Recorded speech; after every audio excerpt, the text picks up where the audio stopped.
No importa lo que te detenga, despierta tus sentidos con la fuerza del tigre y el poder de hierbas aromáticas legendarias. Tiger Balm actúa rápido para calmar, revitalizar y restaurar. Siéntete mejor y vuelve a disfrutar la vida con Tiger Balm.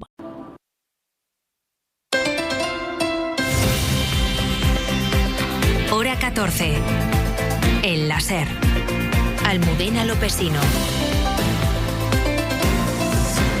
2:30, 1:30 en Canarias. El Consejo General del Poder Judicial estudiará mañana la queja del ministro del Interior al juez Peinado por insinuar en el auto sobre Begoña Gómez que sus escoltas, policías nacionales, pueden facilitarle la fuga del país. Jefe de Nacional de la SER, Guillermo Lerma, buenas tardes. ¿Qué tal, Almudena? Buenas tardes. Es uno de los argumentos usados por Peinado para respaldar la retirada del pasaporte a la mujer del presidente Pedro Sánchez, que hay riesgo de fuga y que sus escoltas pueden facilitar su huida. El abogado de la mujer de Sánchez ha denunciado a Peinado ante el Consejo General del Poder Judicial por vulnerar el derecho de defensa. El Consejo, por cierto, Guille, estudiará mañana si abre expediente a Peinado.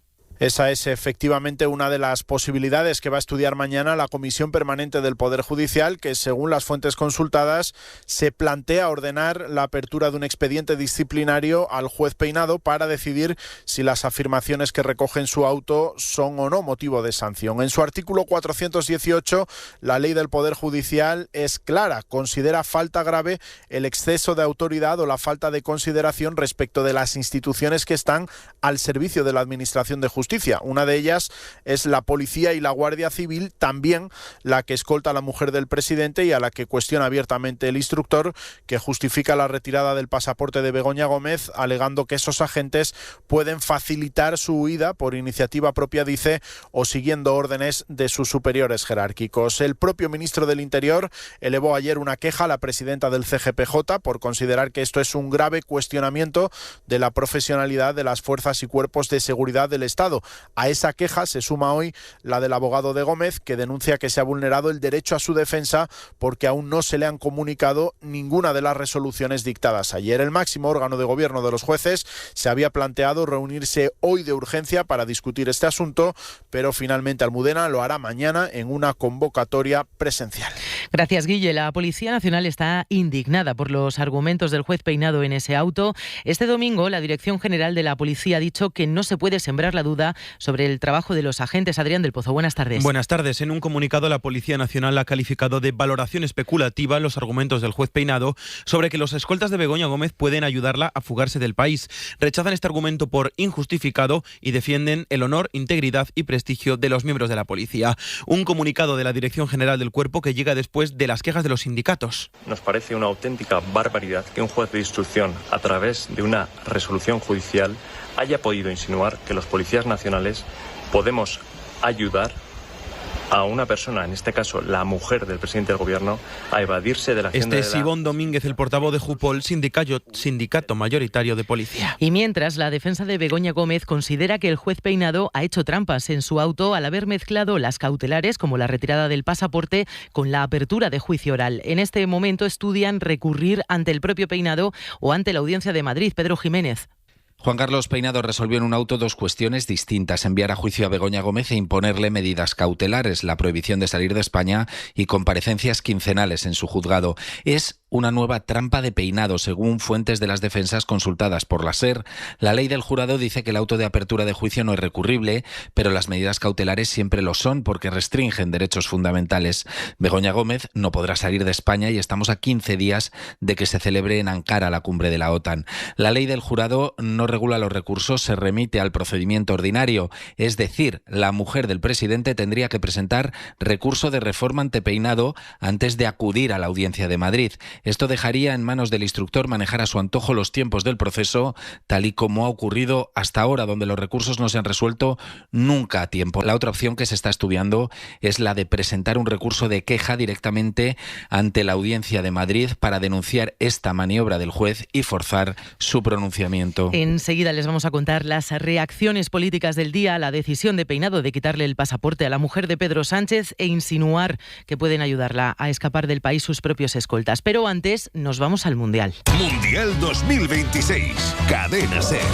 Porque España juega esta tarde su segundo partido de la fase de grupos, lo hará contra Arabia y tiene que ganar después del empate en el debut frente a Cabo Verde. En Atlanta, donde juega la selección española esta tarde, están ya los enviados especiales de la SER. Antón Meana, buenas tardes. Concretamente, Almudena, buenas tardes. En el césped, en el córner donde va a calentar la selección española durante el partido, los suplentes. Va llegando poco a poco la afición nacional a este partido. Seremos mayoría, pero hay un montón de seguidores saudíes que van a hacer mucho ruido durante el partido. Viene el presidente de la FIFA, Gianni Infantino, por lo que es el partido más importante del día en esta Copa del Mundo. El estadio es cerrado, por tanto, hoy no hay amenaza de lluvia. El día está nublado aquí en Atlanta. Aquí son las 8:30 de la mañana pasadas, las 9:25. Y el ambiente es especial. España sabe que no puede fallar, tiene que ganar para poder aspirar a clasificarse de ronda y a poder ser como primera de grupo. Como te digo, un montón de seguidores de nuestro país, espera más de 10.000 en la grada de este Mercedes-Benz Arena. Empiezan los preparativos para que España, a partir de las 6 de la tarde, hora nacional, pueda jugar el segundo partido de esta Copa del Mundo. Bueno, ¿y con qué 11 saldrá Luis de la Fuente? Javier Herrad, buenas tardes. ¿Qué tal? Muy buenas tardes. Estamos como a un cuarto de hora en autobús, desde aquí, desde este hotel de concentración de la selección española, un poquito más alejado del centro de Atlanta y de ese estadio que nos decía Antón Meana, saldrá el equipo de Luis de la Fuente, que hoy cumple años, 65, y el 11 debe de ser el formado por Unai Simón en la portería, Llorente o Pedro Porro en el lateral diestro, esa es la principal duda, Cucurella por la izquierda, con Cubarsí por pareja de centrales, Rodri, Pedri y Fabián centro del campo, y arriba vuelve Lamine Yamal titular con Olmo y Oyarzábal. Bueno, y al margen del Mundial, el Málaga ya es equipo de primera división. Iría Vieira, buenas tardes. ¿Qué tal? Muy buenas. 8 años después y tras haber pasado incluso por Primera Federación, el Málaga vuelve a Primera División. Lo consiguió tras vencer ayer al Almería a domicilio por 1-2 en el segundo partido de la final de los playoffs. Mañana por la tarde será la celebración con una rúa por las calles de Málaga. Pues a las 3 comienza Carrusel con todo el equipo de enviados especiales de la SER. Todo el Mundial 2026 en la Cadena SER. Y vamos ya con la crónica política del día, atravesada, claro, por el auto de Peinado contra Begoña Gómez y esa reunión mañana del Poder Judicial para estudiar si abre o no expediente al magistrado por insinuar que los escoltas de la mujer del presidente Pedro Sánchez pueden ayudarla a huir de España. Laura Vilá, buenas tardes. Buenas tardes. El Partido Popular respalda a la Policía Nacional y aseguran que respetarán la decisión que pueda tomar mañana el Poder Judicial en esa reunión. Sí, ha dicho Gamarra que respetarán esa decisión y que entiende el enfado, y ha sido la primera de las voces del PP en defender a la policía. Nuestra absoluta confianza y nuestro absoluto respaldo a los cuerpos y fuerzas de seguridad del Estado y en nuestro país. La Popular carga contra el Ejecutivo por los presuntos casos de corrupción y pone al presidente en el centro de la diana. Todos actuaban al servicio de Pedro Sánchez y del sanchismo. Es el one. P.S. es el inicio y el final absolutamente de todo. De nuevo reclama elecciones y dice que esta semana pedirán al presidente que se someta a una cuestión de confianza porque asegura el gobierno ha desatendido las necesidades de los ciudadanos en pro de la agenda judicial. Y en las filas socialistas insisten en que la decisión de Peinado de quitarle el pasaporte a Begoña Gómez muestra la persecución al gobierno. Consideran inaudita, Laura, esta medida de Peinado y el desprestigio hacia la Policía Nacional. La ministra Diana Morán reitera la inocencia de Begoña Gómez y denuncia que la mujer del presidente está siendo víctima de maltrato y persecución por el mero hecho de ser la mujer del presidente. El auto del juez Peinado constata que desde el principio esta causa ha sido una causa política contra una persona inocente. Y además esas medidas cautelares que ha impuesto son absolutamente desproporcionadas y no tienen ninguna justificación jurídica. Y sobre el magistrado dice que ha traspasado todas las líneas rojas y que con sus decisiones se va a llevar por delante el prestigio de la Policía Nacional. El Partido Popular está aprovechando todos los casos judiciales que afectan a los socialistas y sobre todo al presidente del gobierno para presentar a su líder como alguien capaz de conseguir apoyo de cara a las próximas generales. Esta semana, de hecho, hemos escuchado a Alberto Núñez Feijóo decir abiertamente que no tiene problema en gobernar con Vox sin sobrepasar determinadas líneas rojas, y también le hemos visto presumir de sus contactos con Junts y con otros partidos. Julia Molina. El PP quiere alimentar la idea de que el gobierno está solo y presentarse como una alternativa que es capaz de sumar apoyos. El Partido Popular va a seguir liderando esa demanda, no solo política que existe en las Cortes, sino una demanda social. En los últimos días, Génova ha querido evidenciar un acercamiento a Junts. Feijóo, de hecho, presumía esta semana de mantener contacto con ellos y con el resto de fuerzas. Si hay contactos o no, y yo tengo contactos en este momento en tiempo real con todas las fuerzas políticas. Estoy trasladando que si realmente lo que dicen es lo que están dispuestos a hacer, hagámoslo. Los populares siguen explotando la posibilidad de una moción de censura, pese a que no cuentan con los apoyos. Ni Junts ni PNV quieren formar parte de una foto que incluye a Vox, con quien Feijóo también ha acercado posturas estos días al abrirse a un gobierno de coalición con ellos. ¿Qué haré? Lo que los españoles me manden. Lo que haré es asumir el mandato a los españoles y darle estabilidad a la gobernación de España. En Vox critican el movimiento de Feijóo, creen que peca de exceso de confianza al hablar de un futuro gobierno cuando ni siquiera están convocadas las elecciones. Traemos malas noticias. El hambre se ha disparado en los últimos años y hoy 1 de cada 3 niños y niñas en el mundo está en peligro. La buena noticia es que en Save the Children sabemos lo que hace falta. Hace falta experiencia, hace falta alimento terapéutico, pero sobre todo haces falta tú. Hazte socio o socia en SaveTheChildren.es. Funcionan siempre like a Bosch. Cocina integrada, calidad probada. Like a Bosch. El tiempo pasa, calidad que arrasa. Y tu cocina está integrada. Consigue hasta 1.000 euros de reembolso en tu cocina integrada. Calidad pensada para durar. Bosch.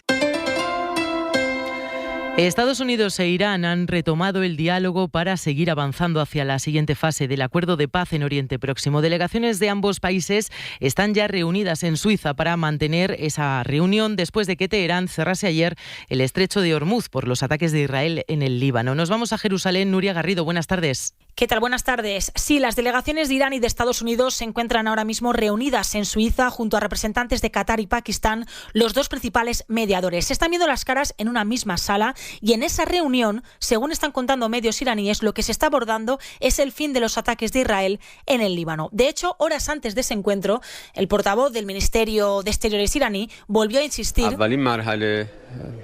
que el primer paso es que se cumpla con el fin de los ataques en el Líbano, tal y como recoge el memorando que ya han firmado ambos países. En las últimas horas es cierto que Israel, presionado por Trump, no ha bombardeado el Líbano, pero hoy mismo su ministro de Defensa ha vuelto a decir que ni existe restricción para que sus soldados, a los que no piensa retirar de territorio libanés, sigan actuando. Sobre esto, agencias iraníes están informando de que Teherán no va a abrir el estrecho de Hormuz hasta que Israel retire a los soldados del sur del Líbano. Bueno, pues la reapertura del estrecho de Hormuz, por donde pasa el 20% del petróleo mundial, es clave para la economía del mundo, pero ¿se podrá recuperar la normalidad una vez que se reabra del todo? ¿Y cuándo será eso? Los expertos apuntan a que tardará meses porque la cuestión de la seguridad de los barcos es clave. Javier Díaz. 3 puntos son clave para que el estrecho recupere su situación previa a la guerra. El primero, la retirada de las minas. Aunque Donald Trump aseguró que ya se está trabajando en el desminado, los expertos aseguran que retirarlas todas podría llevar 2 meses. El segundo punto, la reconstrucción de la zona. Rystad Energy tasa la restauración de las infraestructuras energéticas en 58.000 millones y las petroleras y de gas en 50.000 millones. Víctor Burguete, investigador senior de CIDOB. En el caso del petróleo, la recuperación puede ser más fácil, ¿no? Ya a finales de año, cierta normalidad. En el caso del gas natural, estaríamos hablando de una recuperación plena más de 2 o 3 años. Y queda el punto más difícil de recuperar, la confianza. Nanette Won es líder de aviación, transporte y logística de AON España. Los mercados pueden reaccionar en cuestión de horas, pero el mercado asegurador necesita semanas o incluso meses de navegación segura para considerar que el riesgo realmente ha disminuido. Y si las aseguradoras, el tráfico se reduce drásticamente, todo esto sin tener en cuenta el golpe político de Irán. En ningún caso volveremos a una situación preguerra porque Irán ha demostrado que es capaz de controlar el estrecho. Lo que hace que los expertos alarguen los plazos y valoren incluso que no se volverá a niveles previos a la guerra. ¿Y sabían que la media de edad entre los líderes de 186 países del mundo es de 63 años? Vamos a explicarles cómo influye la gerontocracia tener líderes mundiales mayores en la geopolítica mundial. Donald Trump, 80 años, Xi Jinping, 79, Netanyahu, 76, Lula da Silva, 80, son algunos de los ejemplos. En democracias como Estados Unidos hay que mirar a los procesos de elección en los propios partidos. Los hombres, y además mayores, están mejor posicionados al tener más influencia porque tienen buena financiación. Y en las naciones con dictaduras, bueno, pues es mucho más sencillo. Se accede al poder de joven y se envejece en el cargo, Adrián. Y además son líderes que son hombres, como dijo Javier Bardem en Cannes. And that problem also goes to Mr. Trump, and Mr. Putin, and Mr. Netanyahu. Son hombres con grandes pelotas diciendo, como mi pene es más grande, te bombardeo, dijo el actor. Estefanía Molina es politóloga. Ya vemos una foto donde la vejez en los hombres no es un motivo para descartarlos del poder, sino al contrario, que a lo mejor si fuera el caso de una mujer se le reprocharía de algún otro modo. Pero ¿cómo de importante es la edad de un gobernante? ¿Cómo nos cambia el cerebro al cumplir años? Lorenzo Armenteros es el portavoz de la Sociedad Española de Médicos de Familia. La velocidad en la que procesamos las ideas, la memoria o las funciones ejecutivas, estas se van enlenteciendo a lo largo de la vida. Eso sí, envejecer per se no hace que la gente pierda la cabeza. Una persona de 85 años puede perfectamente tomar una buena decisión siempre que no tenga deterioro cognitivo, un deterioro que avisa con unas señales que es probable que no suenen. Comportamientos irascibles, egocéntricos, que tienen trayectorias erráticas, que no se dejan asesorar, que son personas que no tienen capacidad de diálogo. Donald Trump acaba de cumplir 80 años, Putin tiene 73 y Netanyahu 76. Keir Starmer puede estar ante sus últimas horas como primer ministro de Reino Unido. La prensa británica está contando este domingo que tiene previsto presentar su dimisión en las próximas horas, aunque ministros de su gabinete lo han desmentido. Chelsea González, buenas tardes. Buenas tardes. Bueno, después de que los laboristas perdieran las elecciones locales en mayo, se abrió el debate del liderazgo. Esta semana el alcalde de Manchester ha conseguido entrar en el Parlamento británico y de esta manera podrá disputarle el liderato a Starmer. Las especulaciones han ido creciendo durante todo el fin de semana, pero desde el gobierno británico intentan rebajar la tensión. El ministro de Finanzas, Peter Kyle, ha asegurado en Sky News que no tiene ningún motivo para pensar que Starmer vaya a anunciar su dimisión este lunes y que por ahora solo ve mucha especulación. Keir is focusing on the job, and I can say for a fact, because I've spoken with him, that both of us are reflecting in our own ways about. Kyle asegura que Starmer está dedicando este fin de semana a reflexionar sobre los desafíos políticos del país. Aún así, la presión sigue creciendo en Westminster. Según la prensa británica, varios diputados laboristas han pedido ya la dimisión del primer ministro, mientras gana fuerza la figura de Andy Burnham, que lleva semanas sonando como posible sucesor de Starmer y ahora cuenta con escaño en el Parlamento para poder disputar el liderazgo. Y Colombia afronta este domingo la segunda vuelta de las presidenciales con el candidato Gustavo Petro, el izquierdista Cepeda, y el de ultraderecha de la Espriella, que además parte con ventaja. Las elecciones se producen en una crisis de seguridad en todo el país y la llave de la gobernabilidad la tendrá el sector del centro. En Bogotá está nuestra compañera Berta Reventós. Buenas tardes. Buenas tardes. La gobernabilidad será un reto para el próximo presidente colombiano, gane quien gane hoy en las urnas. Mientras que las fuerzas progresistas tienen una mayoría relevante pero no definitoria en el Congreso, la derecha tradicional se mantiene como una oposición robusta y será el sector del centro quien tenga la llave de la gobernabilidad. Lo analiza la politóloga Sandra Borda. Un escenario que es el de Cepeda, y le va a costar mucho trabajo construir una coalición para sacar adelante las reformas. En el caso de Abelardo de la Espriella, creo que la gran mayoría de los partidos tradicionales van a acompañar la coalición de gobierno, que probablemente sea como un contrapeso que él encuentre a la oposición. Gustavo Petro termina su mandato con un alto índice de aprobación, cerca del 50%, a pesar de la paz total fallida y de los escándalos de corrupción de su gobierno. Mientras que la reducción de la pobreza ha sido uno de sus principales logros, el déficit fiscal ha sido una de sus mayores debilidades. El próximo inquilino de la Casa de Nariño heredará una Colombia endeudada, polarizada y con importantes desafíos en materia de seguridad. ¿Y cómo quiere el verano? Con sol doradito, noches suaves y brisas del Atlántico. Vamos, que lo quiera a 26 grados de media. Exacto, y con calma y cercanía, si puede ser. Por supuesto, es la marca de la casa. Marchando un veranito en su punto. Saborea el verano en su punto en Islas Canarias, Gobierno de Canarias. Traemos malas noticias. El hambre se ha disparado en los últimos años y hoy 1 de cada 3 niños y niñas en el mundo está en peligro. La buena noticia es que en Save the Children sabemos lo que hace falta. Hace falta experiencia, hace falta alimento terapéutico, pero sobre todo haces falta tú. Hazte socio o socia en savethechildren.es. Hora 14. Almudena Lopesino. En Tarragona, minuto de silencio por los 3 preadolescentes que se han ahogado en una playa de esta provincia. Tenían entre 12 y 13 años. Allí ha estado nuestro compañero de Radio Barcelona, Ferran Dalmau. Consternación y muchas lágrimas en la Plaza de Alafón, enfrente del Ayuntamiento, hoy al mediodía, en el minuto de silencio para recordar a Elías, Michael y Andine, los 3 chicos de entre 12 y 13 años que han muerto ahogados en las últimas horas en Tarragona.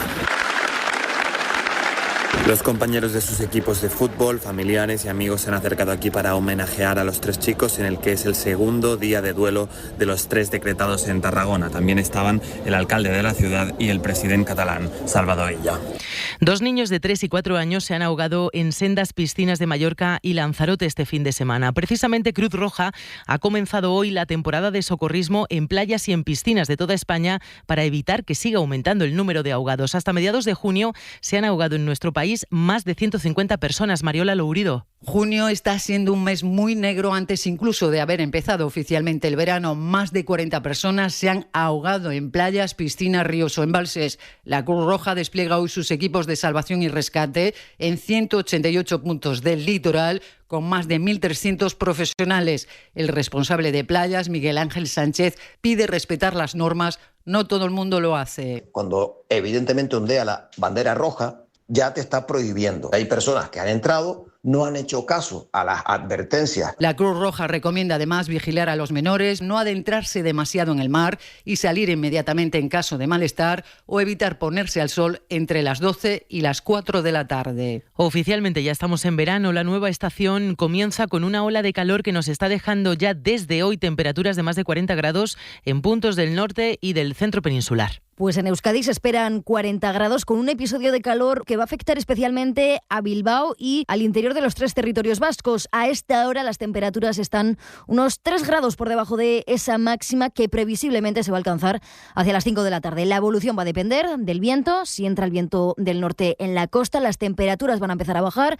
Si no, el calor se mantendrá o incluso podrá subir ligeramente. En Castilla y León llegaremos a esos 40 grados con todas las provincias, además en aviso amarillo y naranja por altas temperaturas y tormentas y que podrían descargar fuertemente como lo han hecho en las últimas horas en Valladolid o en Palencia capital.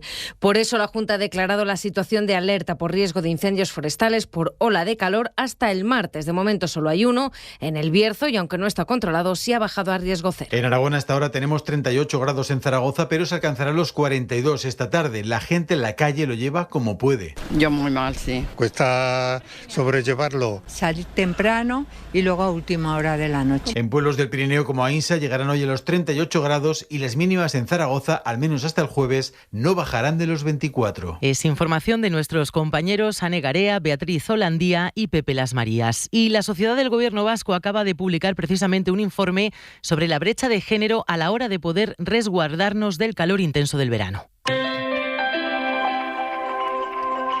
Los datos indican que, por ejemplo, las mujeres que tienen trabajos más precarios que los hombres van caminando o en transporte público a su puesto, mientras que ellos lo hacen en coche y con aire acondicionado. El informe también detecta que ellas, cuando cuidan de terceros, lo hacen en casas que tampoco están climatizadas o con un confort básico para las épocas de calor extremo. Nos lo cuenta Miguel Ángel Garrosa. La pobreza energética tiene cara de mujer en todo el planeta. El último informe de IOBE, la Sociedad Medioambiental del Gobierno Vasco, lo deja bien a las claras. Los valores extremos de temperatura inciden en mayor medida en las mujeres. ¿Por qué? Pues, por ejemplo, por su rol de género como cuidadoras, que les lleva a pasar mucho tiempo en espacios cerrados. Hacen también más desplazamientos a pie para ir a trabajar. Los hombres, en cambio, utilizan el vehículo privado. Marimar Alonso es la directora de Acción Climática del IOBE. En determinadas zonas del planeta son las mujeres las que hacen determinados trabajos como la búsqueda de agua y desplazarse en distancias grandes, y en nuestro caso la mujer está más horas en casa. Si además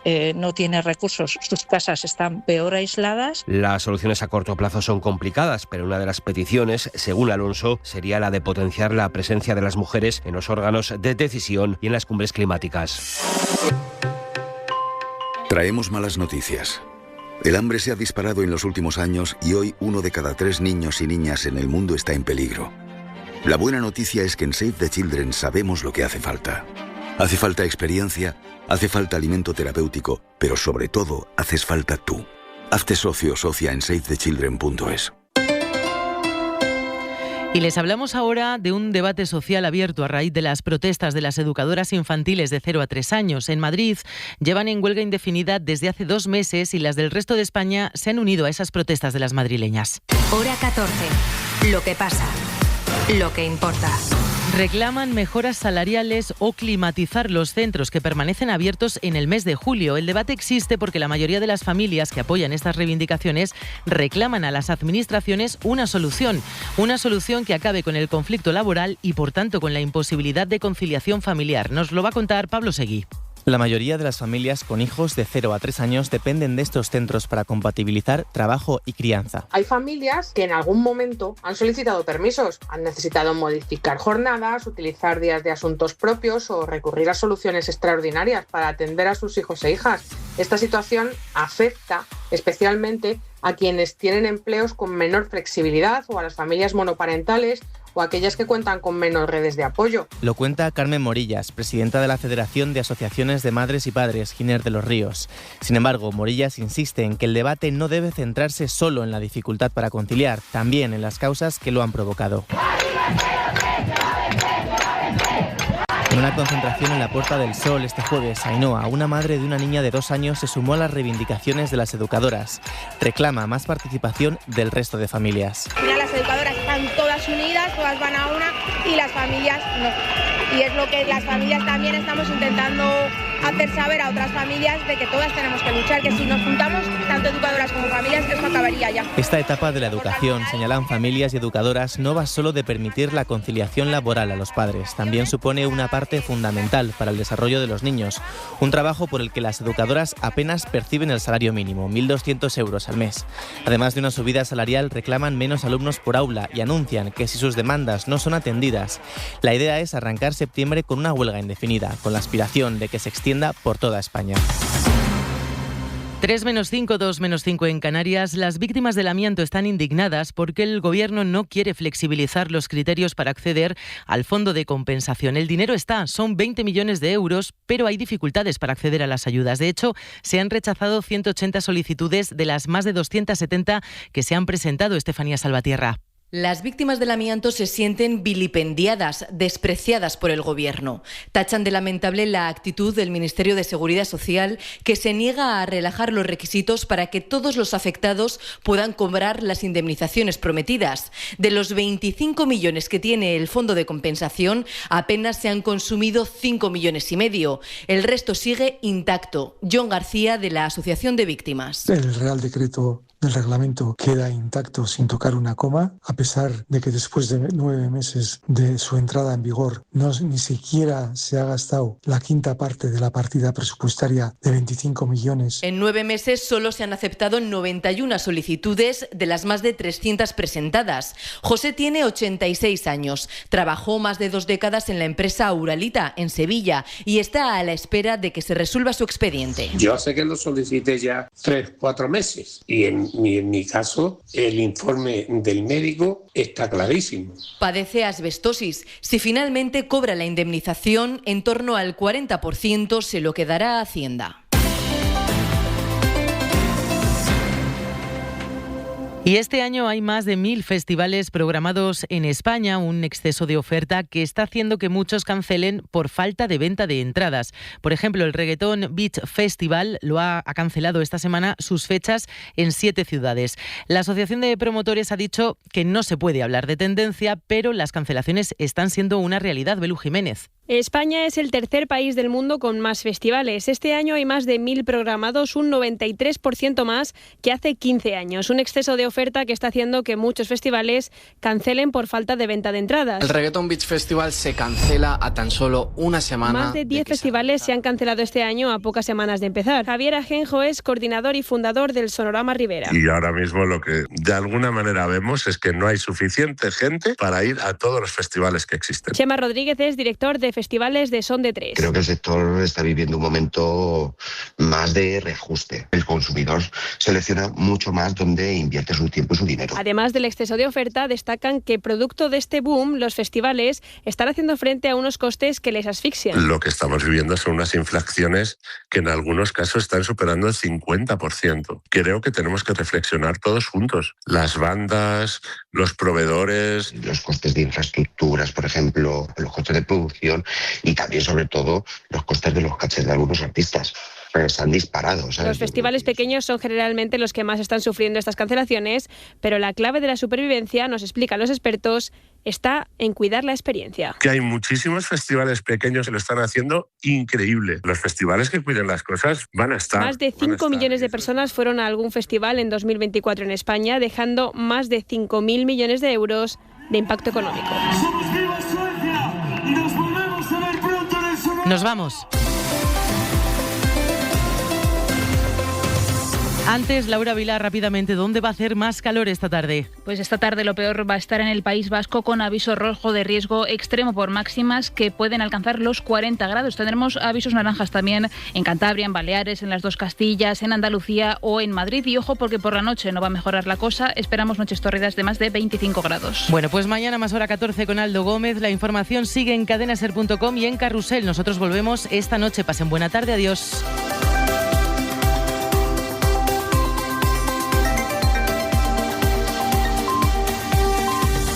Hora 14, en la SER.